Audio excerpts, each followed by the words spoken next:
Macron en a d'ailleurs reçu beaucoup. Ce sera attrape-cœur, parce que c'est à tout âge. Mais à son chevet, c'est surtout la poésie qui domine. Ce sont les feuillets d'hypnose de Chartres, les fleurs du mal de Baudelaire, le rouge et le noir de Stendhal, et après il y en a beaucoup d'autres. Car avec les candidats à l'élection présidentielle, la politique n'est jamais loin. La preuve avec Nicolas Dupont-Aignan. C'est quoi vos livres préférés? Mon livre que je garde toujours avec moi, c'est Les chaînes qu'on abat d'André Malraux.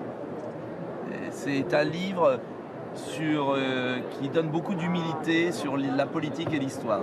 Un livre qui relate une conversation entre André Malraux et Charles de Gaulle en 1969. De Gaulle, un homme qui inspire aussi François Asselineau. Un de ses livres fétiches, C'était de Gaulle d'Alain Perfit, recueille plus de 300 entretiens avec le général.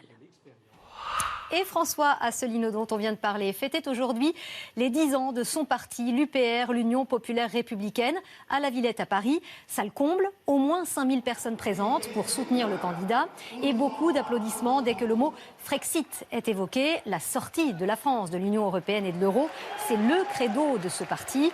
Ça n'est d'ailleurs pas un hasard si son anniversaire coïncide avec celui du traité de Rome. Je vous propose d'écouter le chef omnipotent et très admiré de ses partisans, François Asselineau.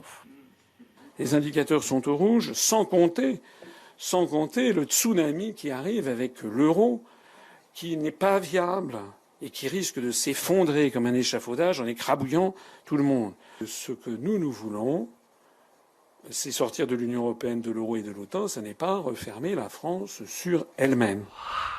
Et notre chiffre du jour a un rapport avec l'Europe. 60 ans, c'est donc aujourd'hui l'anniversaire du traité de Rome, un texte